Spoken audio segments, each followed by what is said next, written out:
ग्रंथ नाम नासूत शिष्यांचा संवाद दशक तिसरा समास सत्वा वाचण्यास प्रारंभ करतो महाराज.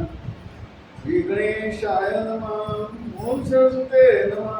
ओम श्री सिद्धरामेश्वराय नमः. माझा झाले निरूपणा आध्यात्मिक लक्षण आध्यात्मिक कोणता नमः सांगितलेला सर्व बुद्धाचे संयोगे सुख जो लागे आपोता न मनोगे अनम अधिपतिका हरी अधिपतिकाचे लक्षण सागर करुणा निपुणा घेणे अनुवासे कोणा ओळखीता पत्राची त्याचा लागती मोठी काटे वाजेचे सांगे घाटे तुलसलिका आणि सरडे अनम अधिपतिका अंग्या आणि काचकोरी औषध लागे शरीरी गांधीला योजना दौषधरी अनवधी भोका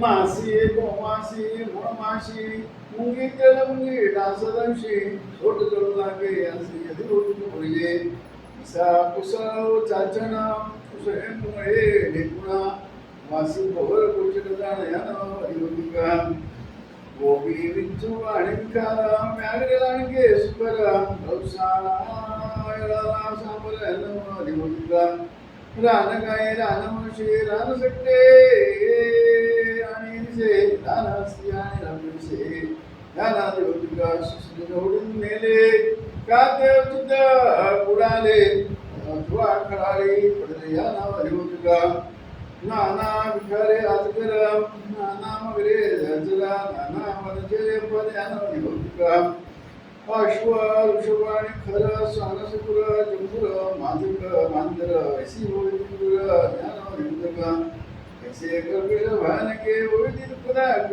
आणि दुःखे आणि नरण ज्ञान देवका भीती माळवदे पडती भिंती माळवदे पडती पुढे पुढे कोसळते वृक्षांगावरती मोडती अनवधी बुद्धिका कोणी एकाचा शाप जडे कोणी केळे छेडे पदार्थ जोडते वेडे या नाम अधिपती राजा सन्नास रामेश महाराज राजा सन्नास कोणी एकाचा शाप जडे कोणी केळे छेडे पदार्थ जोडते वेडे या नाम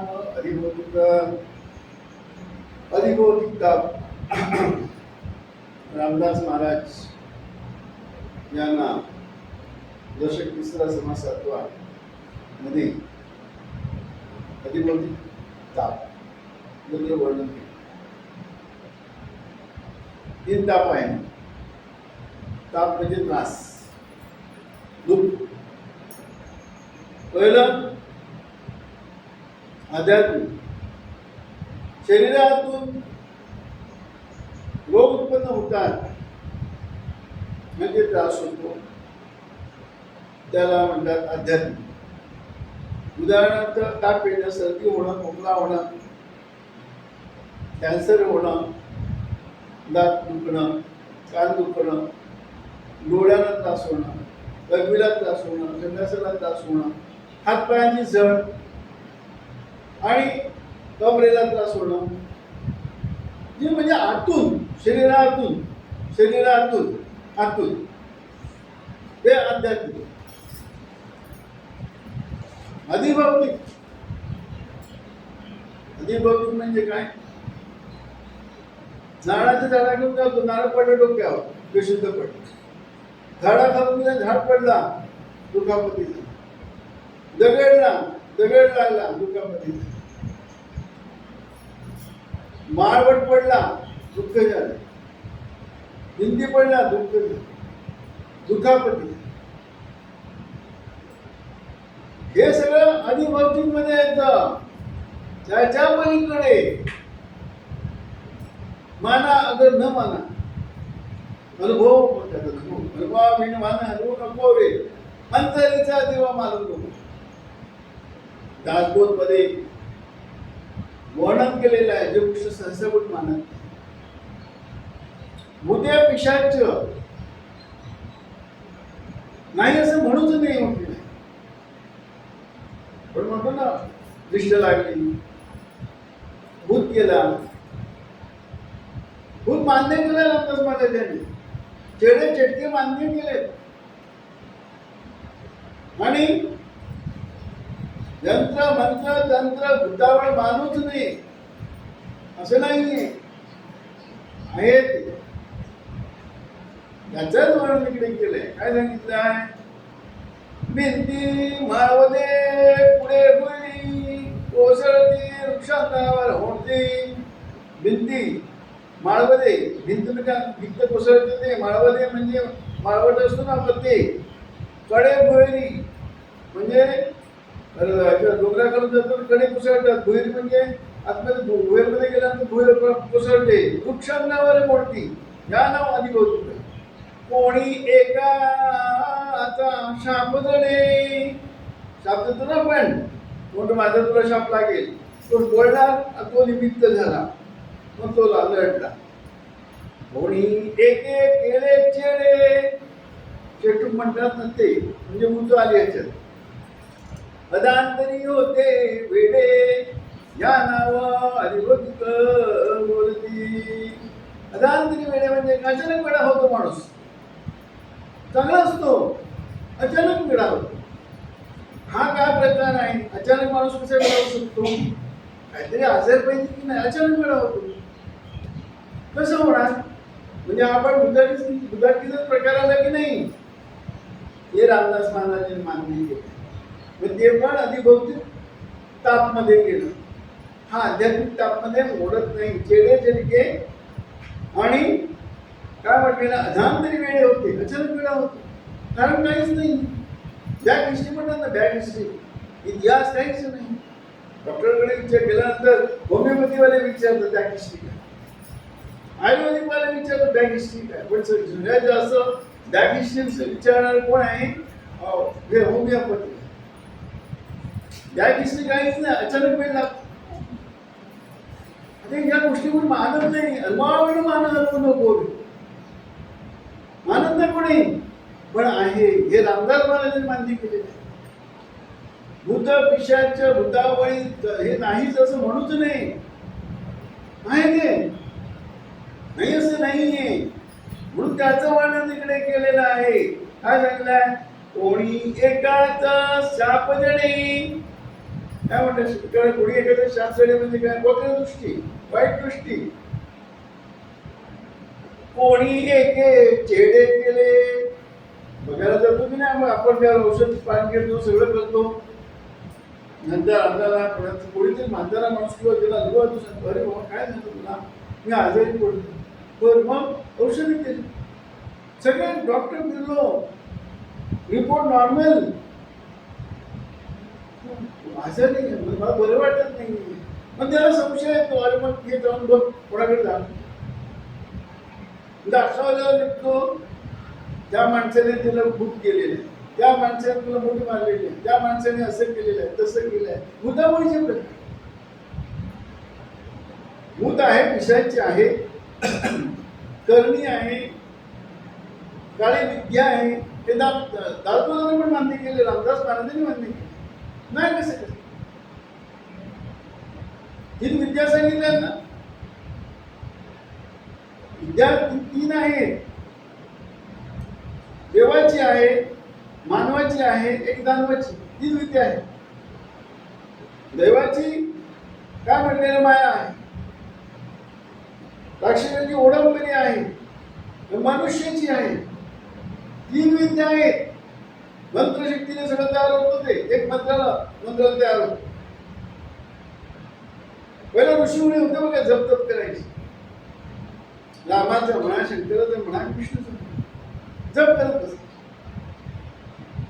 ज्या इष्टदेवाची ते ध्यान धारणा करतात, जप तप करतात, तो प्रसन्न व्हायचं. आणि मग ती विद्या त्याला संरक्षण म्हणा, विद्यार्थी संरक्षण म्हणा, किंवा कुठे नाही विद्या मिळायची आपल्याला, त्याला काय म्हणतात? सिद्ध्या. पण भूत विद्या अशी आहे, त्याची पण देव आहे, देवता आहे, त्याची पूजा केल्यानंतर आपल्याला कळतं. होलिकाची स्टोरी काय आहे, काय गोष्ट आहे त्यांची? ब्रह्माचा वरदान होतं तिला. अग्नी त्याला जाऊ शकत नाही. राक्षसाची बाई हिरण्यकश्यपाची बाई. हिरण्यकश्यपाने त्याला वरदान होतं, त्याला जमिनीवर अथवा आकाशात पृथ्वी नव्हतं, ना जमिनीवर ना खाली, अजिंक्य होता तो, जिंकू म्हणू शकत नव्हता. पण त्याच्या पुढे जन्माला त्याचा गर्वहरण मिळाला. त्याच्या पुढे जन्म कोणाला? भक्त प्रल्हाद, विष्णूचा भक्त, राक्षसाच्या पोटी. असा राक्षस की त्याला देव पण मानू शकत नाही, दानव पण मानू शकत नाही, मानव पण मानू शकत नाही. असा राक्षस, त्याच्या पोटी त्याने जन्म घेतला. शेवटी विष्णूला नरसिंह अवतार घ्यावा. ना दिवस ना रात्र, ना जमीन ना आकाश, आपल्या मांडीवर घेऊन त्याला फाडलं महाराष्ट्र. हे विद्या आहेत ना, नाही असं म्हणत नाही, आहेत. राक्षसांची विद्या तशी देवांची विद्या आहे. देव सुद्धा तपश्चर्या करतो आणि शक्ती प्राप्त. ऋषी मुनी जपी तपी सगळे आपल्या संरक्षणासाठी या आपल्या कर्मासाठी विद्या करतात, चांगली असतो. म्हणून सांगितलं की विद्या नाही म्हणून नाही. ते सगळ्या विद्याचा उपयोग कोणासाठी आहे? ते देव बुद्धी आहे म्हणून याचा उपयोग आहे. देव बुद्धी नाही म्हटलं तर कोणावर हे वापर करणार? मी देवाची कल्पना आहे ना, तोपर्यंत सगळं आहे. जपी तपी ऋषी मुनी सगळे आहेत, सगळ्या विद्या आहेत. राक्षसांचा कोण आहे? गुरु शुक्राचार्य. देवानेच त्यांना शक्ती दिली ना शुक्राचार्य, म्हणजे राक्षसांकडून सगळं मार्गदर्शन करून कामं करून घ्यायला. वाईट कामं चांगली नाही ती, पण देवाला आवश्यक आहे. कारण राक्षस असल्याशिवाय त्रास होतो, आणि त्रास नाही झाला तर देव सगळं. सुख्या सुनाराटवे दुःखे देव आहे. सगळ्यांना चैतन्य आहे ना, कारण एकच ना, तो राक्षस असो, दानव असो किंवा मानव असो, कारण एक त्याला चैतन्य म्हणतात. ब्रह्मामध्ये तो चैतन्य, विष्णूमध्ये तो चैतन्य, आणि शिवामध्ये पण तो चैतन्य. चारी खाणी चारी वाणी जुलचे 84 योनीमध्ये देव दानव मानव, त्रैलोक्यामध्ये एक चैतन्य. वेगळं कुठे आहे? सगळं मायाची खेळ आहे ना. सचिव बसलेला कशामुळे आहे? मायामध्ये.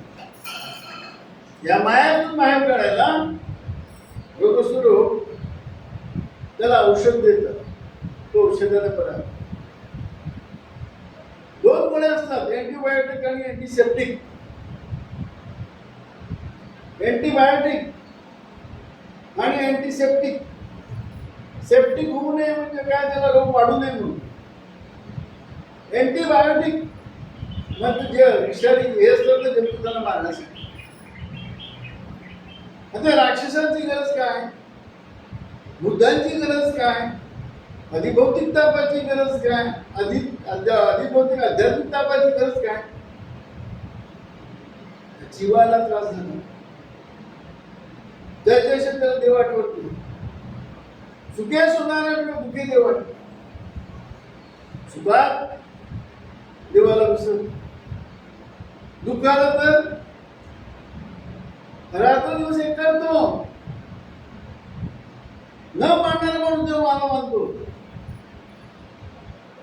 जगी त्याचं कोणी नाही, त्याचं देव आहे.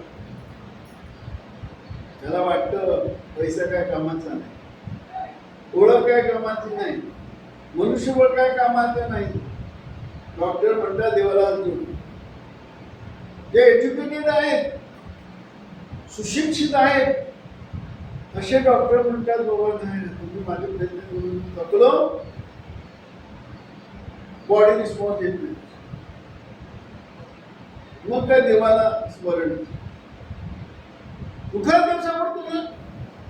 म्हणून ही सगळी अरेंजमेंट कोणाची? देवाची. तो देवाकडे जाऊ इच्छितो, पण दोन दगडा पाय देता येत नाही. दोन दगडा पाय देता येत नाही. संसार पण पाहिजे, पण देव पाहिजे, असं होत नाही. देवावर देव पाहिजे तर देवाला दोन मार्गात जाता येत नाही. दोन नावात बसता येत नाही. दोन घोड्यावर बसता येत नाही. दोन रस्त्याने जात नाही. एकच रस्ता निवडायचा. तुला देव पाहिजे का देह पाहिजे? तुला देह पाहिजे, मग देहासाठी माग, देहाचीच पूजा कर. पण वेळ देता की कोणाला संसार दुःखे दुखावला, तोची अधिकारी परमार्थ. परमार्थ परमार्थ, परमार्थ म्हणजे त्याचा अर्थच काय? परम अर्थ, गुप्त अर्थ, गुप्त धन. या धनाच्या पाठीमागे लागलो आपण. देहबुद्धीने सोनं पाहिजे, चांदी पाहिजे, संसार पाहिजे, पैसे पाहिजे, सगळं पाहिजे. मरून गेल्यावर भूत होऊन राहायचं. मरून गेल्यावर भूत होऊन राहायचं. जीव अडकतो की नाही? ते सगळं करा, पण हे सोडलं खोटं आहे. मुलगा मोठा होतो, खेळतो, पण खेळ आहे समजतो, खोटं आहे. तसं जिवंत असताना कळलं पाहिजे खोटं आहे, खरं नाही. नाटक करतो, नाटककार रडतो काय, हसतो काय, संसार करतो काय, नाटकात सत्य नाही. ते नाटकात घुसतो तो, पण आतून त्याला माहिती आहे नाटक. तसं कळलं पाहिजे, घुसलं पाहिजे. गुरु वचन पाळून घुसतंय, गुरु मार्गाने घुसतंय, गुरु मार्गाने घुसतंय. सगळं खोटं आहे. हे खोटं काढण्यासाठी देहाला त्रास होतो, मनाला त्रास होतो. देव म्हणजे मनाला त्रास होतो ना. देवाला काय त्रास होत नाही, मनाला त्रास होतो सगळं. म्हणून सांगितलं देव काही जे जे करी आत्मा भोगी तो नंतर आहे ना. देव तो काय करतो, देव काय करत नाही ना. तुझं मन करतो त्याला करायला होतो ना. देव काय जे जे करी आत्मा भोगी तो नंतर, जगीचे असं कोणी नाही तर म्हटले ना. आपण सत्यनारायणच्या पूजेला गाणं लावतो ना, तो देव करतो म्हणजे मन करवतो ना देवाला. मनाचं इन्स्ट्रुमेंट काय आहे, साधन काय आहे? बुद्धी आहे. मनाचं साधन काय आहे? देव आहे. मन सांगतो मला आंबा पाहिजे, झाडावरचा आण नाहीतर बाजारात आण, मनच इच्छा व्यक्त करतो. शरीर जातो आंबा घेतो, शरीर जातो पैसे कमवतो आंबा घेतो, शरीर जातो झाडावर करतो. पण ऑर्डर कोणी दिली? मनाने. मग मन शरीराचा काय संबंध? शरीर इन्स्ट्रुमेंट आहे, साधन आहे. कोणासाठी? मनासाठी. विषय सुखासाठी मन. शरीराला काय पाहिजे? शरीर पाहिजे ना. कोणाला? मनाला. जोपर्यंत आपण विषय सुख देतो तोपर्यंत आपण आत्मसुख घेणार. आणि एकदा आत्मसुख घ्यायला लागला, संशय सहज आहे. एकदा आत्मसुख घ्यायची सवय लागली की संसार सहज आहे. म्हणून आपल्या संप्रदायात प्रातस्मरावी देवस्य म्हटले. सकाळ उठल्यानंतर देवाला नमन करायचं. कारण देव आहे म्हणून आपण आहे. देव नसले तर श्वास कसं चालणार? देव नसला तर झोपणार कसं? देव नसला तर जागा कसं होणार? आणि देव नसेल तर हा मशीन कशी चालणार? शरीराची मशीन आहे नाही, ऑटोमॅटिक. खातो तेवढं माहिती आहे, तोंडापोटी मध्ये जाऊन काय करतो ते माहिती गडबड. अन्नाचा अन्न, रस, रक्त आणि बाहेर शरीर बागेत बरोबर श्वास सगळं श्वासावर आहे. श्वास कोण घेतो कोण सोडतो. कशामुळे सगळं चालतंय. मन म्हणजे काय, बुद्धी म्हणजे काय, चित्त म्हणजे काय, अहंकार म्हणजे काय, झोप म्हणजे काय, जन्म म्हणजे काय, मृत्यू म्हणजे काय. हे खेळ काय नाही. देव आहे म्हणून आपण आहे. ऐसे विवेकांची कामे उगीच म्हणून नाही भ्रमे. सद्गुरु कृपेने आपल्याला विवेक वाचवत. मी नाही देव आहे, मी नाही देव आहे कळलं मग आपला अहंकार बघतो.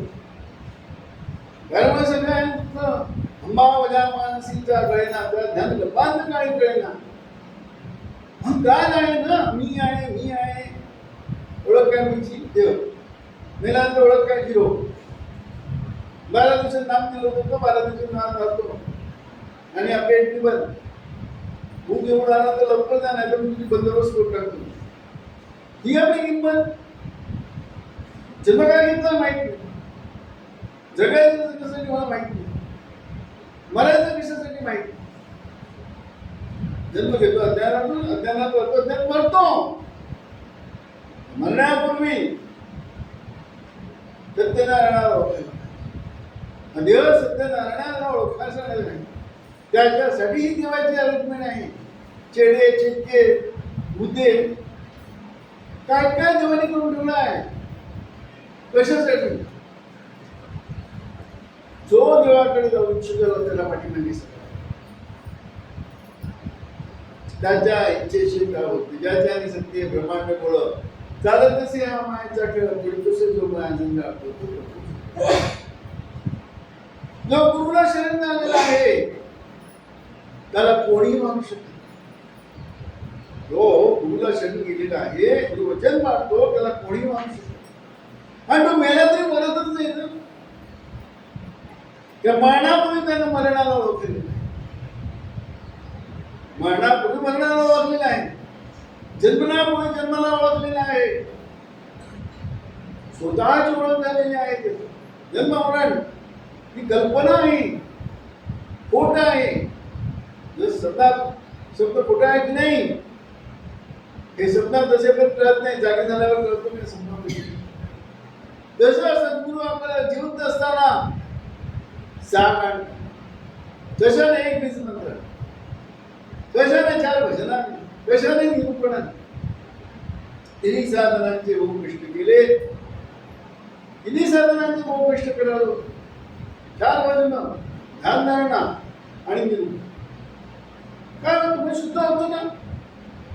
त्याचं मन शुद्ध झाल्यानंतर देह भाव होईल. सगळं तो मरेपर्यंत आपण पण तो नसेल तर, त्याची इच्छा नसेल तर, त्याने ताकद दिली नाही, बुद्धी दिली नाही, शक्ती दिली नाही, कसं शक्य.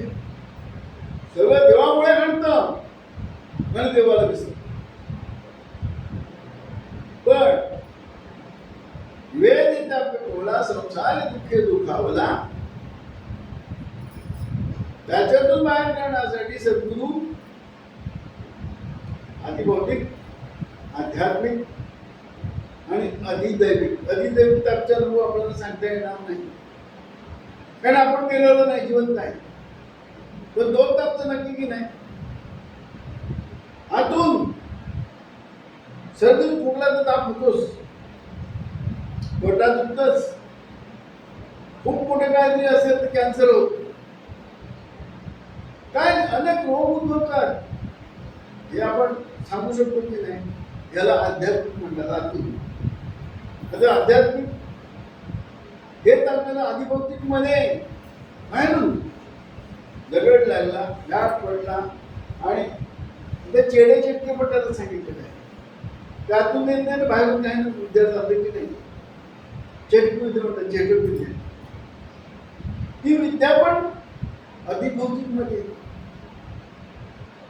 या सगळ्यातून मोकळं व्हायचं असेल तर एकच नामस्मरण किंवा बीजमंत्र. नामस्मरण म्हणजे भक्तिमार्ग, म्हणजे गुरुमार्ग म्हणजे बीजमंत्र. जय देव बीजमंत्र मधला संसार या तारिले. शरीर कसं आहे पंचमहाभूतांचं ना. तो तो त्रास देणारच. अनेक रोगांचा भंडार आहे तो, अनेक दुःखांचा सागर आहे तो, पण त्याला तर आपण गोड मानतो की नाही. शेणाचा किडाला शेणात जर किडा असतो तर वाटतं की शेणात मी किडा बाहेर तू शेणाच्या बाहेर तुला कळतं की हे शेणाचा किडा आहे. हा असं सद्गुरू शेणाच्या म्हणजे घाणीच्या बाहेर आहे. त्याला वाटतं हे शेण आहे सार देह असतो नाही, म्हणून त्याने सोडलेलं असतं, म्हणून त्याने सोला ओळखलेला आहे. म्हणून तो सांगतो बाबा हे तू जे चाललंय तुझं घाण आहे, सुखी होणार नाही. लगेच जरी सर्व सुखी असा कोण आहे विचारी कोणा तुमच्या सोडून कोण सुखी असेल. गर्भापासून दुःख जाईल ना, गर्भवास सांगितलेलं जातं, गर्भवास गाणीत राहतो, गाणीत करतो, गाणीत झोपतो, गाणीत राहतो आणि 9 महिने 9 दिवसांनी आईच्या पोटाच्या बाहेर येतो. जन्म झाला जन्म झाला, आई वडील पहिले वाटतात ना, हा रडतो तिकडे. अपंगत्व आहे ना सगळं. बोलता येत नाही, रडायचं माईने दूध दिलं, रडायचं खाऊ दिलं, पडायचं बोलता येत नाही, बुबू झालं कुठे पण बोलता येत. आई तुला वाटते काहीतरी केलं पाहिजे नको, आईने समजत नाही, हा रडतो रडतो कशा नाही. मग योग्य गोष्ट चुक अंदाजन देते की तुला माहित नाही, अंदाजन देते. हा बघ बघ दुःख आहे गर्भात तर आहेच. रामदास महाराजांनी चांगलं उल्लेख केलंय. बालपणात पण दुःख सांगितलंय, जेव्हा पण तुझं सुख आहे. किती त्याग करावा लागतात आपल्याला. शिक्षण घेताना त्याग आहे, क्लास आहे, शिक्षण घेताना त्याग आहे. शिक्षण घ्यायचं घेता येत नाही, मनासारखं काय करताना शिक्षण घ्यायचं, त्यात तुम्ही अभ्यास करायचं.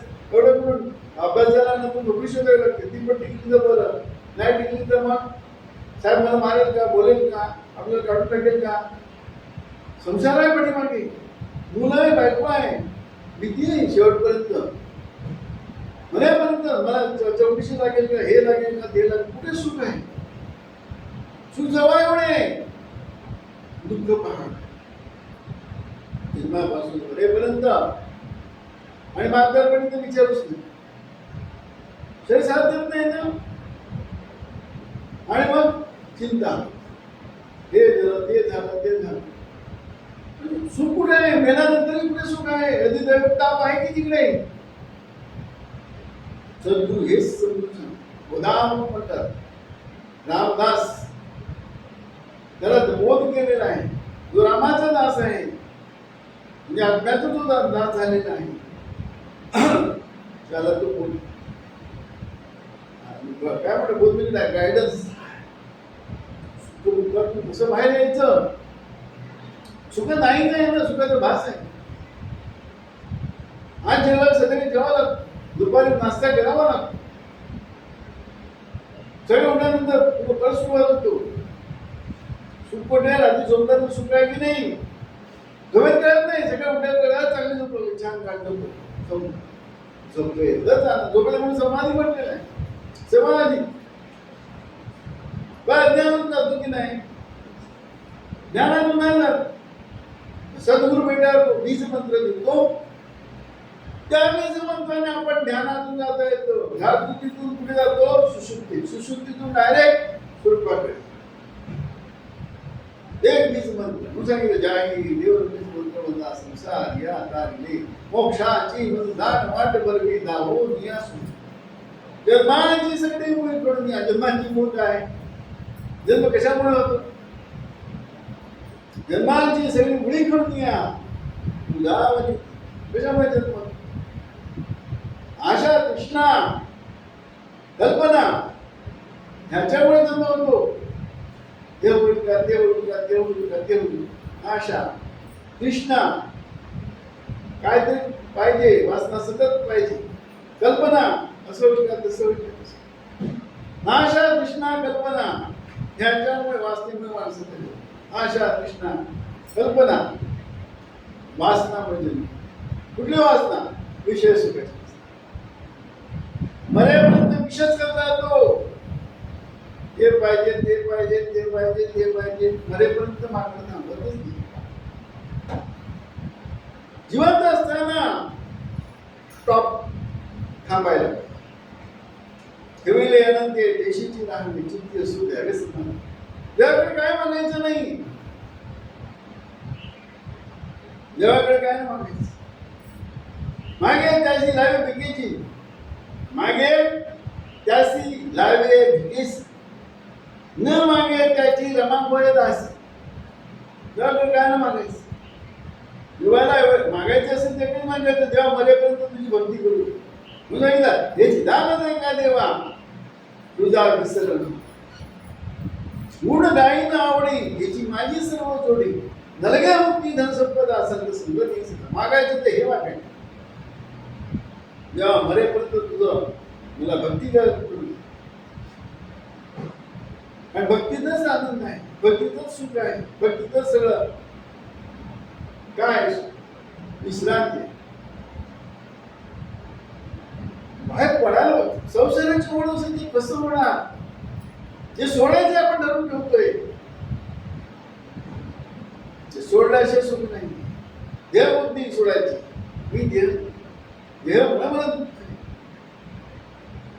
हे देह नको, हा संसार नको, मला काही नको. हे सगळं काही नको ना. तेव्हा काय म्हणतो देव देवाकडे काय मागायचं नाही. देवाकडे काय नाही मागायला मागितलं तर देव ते देतो. काय देतो. तुम्ही जे नाही मागितलं ते देतो. मागणे ना काही मागणे असं आलो आम्ही विठ्ठलाच्या भजनात नाही. देवाच्या भजनात म्हणजे काय नामस्मरण आहे. त्याची मंत्र मग काय म्हणतात त्याच्यात अडकून काय नामस्मरण सगळं देव करेल ते मान्य. आपण पाहिजे ह्याच्यामध्ये म्हणून गुरु तुमचं हित बघत असतो. तुम्हाला मायातून बाहेर काढायचं असेल म्हणून आपल्या पाठीमागे सगळं लावून टाकतो. चल हे बाहेर ये, तुला त्रास व्हायला. हे बुद्धी आहे ना, दुःख आल्यावर जे दुःख ते सुख मानित जाय म्हटले. मनाच्या स्वरूप याला दुःख आल्यानंतर देव सापडतो की देव सापडत नाही. सुखात तसं भजन केला हा मस्त पडापड भजन खूप झालं. होते म्हणून माझं भजन कसं झाला. तो म्हटलं छान झाला, हा चढला, मस्त भजन केला. देवाला आवडलं पाहिजे की नको. अरे तू काय गायला अभंग सुंदर गायला. ते गाणं होतं स्वरामध्ये गेला, सारे भाऊ पदनिसामध्ये गेला. भाव कुठे आहे. भाव आहे तिकडे देव आहे. मग कसंही बोल हरकत नाही. आना मुका सगळं कोणी भक्ती करू शकतो. कशाला पाहिजे मनात बोलणं. मला बोलता येत ना मनात बोलणं. मनात अर्थ आहे. ऐकण्याला बंधन नाही ना. भाव पाहिजे. भावाशिवाय देव नाही. पण देवाला विकत घेता येत नाही ना आपल्याला. तिकडे बरोबर पण चालत नाही, काही चालत नाही. आशाच्या समोर उभं राहिला दिसत तिकडे बोलू आशात सांगितली सुद्धा चालेल का. निर्मा आहे तुझा कसं सांगणार. मी सुंदर दिसतो तिकडे काळा कोट आणि कसं तरी दात पडलेला डोळे मिटलेले कसं सुंदर सांगणार. मनाची समजून काढून फायदा नाही. मन विषयाच्या अधीन आहे. त्याच मनाला शुद्ध केला तर म्हणजे मन वाईट नाहीये ना. वाईट काय बुद्धी म्हणून युक्ती नाही, बुद्धी नाही, विद्या नाही, व्यवस्थित फक्त तुझ्या बुद्धी बुद्धी मागायची तेव्हा. कशासाठी संसार करण्यासाठी नाही, खरा सुखासाठी, आत्मसुखासाठी. जेव्हा सरेंडर व्हायला पाहिजे आपल्याला. सगळ्यात मोठा दुश्मन अहंकार, इगो. मनात आणणारा तो देव, बुद्धी देणारा तो देव. म्हणून सांगतो माझ्या मनात ना आला रे गेला ना. मनात आणणारा देव ना. अरे मला बुद्धी कुठली नाही रे. बुद्धी देणारा तो. अरे माझं लक्ष नव्हतं नाही, लक्ष देणारा तो. मन बुद्धी चित्त, मन बुद्धी चित्त लक्ष मन अंतःकरण, मन बुद्धी चित्त अंतःकरण म्हणजे नील, सगळ्यांना एकच करण आहे. म्हणून सगळ्यांना काय सूर्य एकच दिसतो ना, चंद्र एकच दिसतो ना, आकाश सारखंच दिसतो ना, तोंडाला चव आंबट, सगळ्यांना आंबट लागणार की नाही, साखर गोडत लागणार की नाही, सगळ्यांना गुळ सगळ्यांना गोडत लागणार की नाही, मग सगळ्यांना गोडत लागणार की नाही, आणि मीठ सगळ्यांना खारटच लागणार की नाही. म्हणजे अंतरात्मा एकच आहे, करण एकच आहे. तो देव असो, दानव असो, मानव असो, चेडा चटकू करणारा असो, कोणी असो, करण एक आहे. फरक कशामुळे आहे? रज तम सत्व गुण सगळ्यांमध्ये वेगवेगळ्या प्रकारे मिक्सर रेशो म्हणतात, रेशो वेगवेगळा आहे. रज गुण, तम गुण आणि सत्व गुण म्हणून जन्माचे ते मुळा पाहिजे सुद्धा दुखास कारण जन्म घ्या. सुखासाठी जन्मच नाही आहे ना. तुकाराम महाराजांनी एकावर 19 सांगितलं, जन्माचे ते मुळा पाहिजे सुद्धा दुखास कारण जन्म घ्या. एका शब्द सांगून नाही, जन्म घेणं म्हणजे दुःख भोगायला. जन्माचे ते मुळा पाहिजे सुद्धा दुखास कारण जन्म घ्यावा.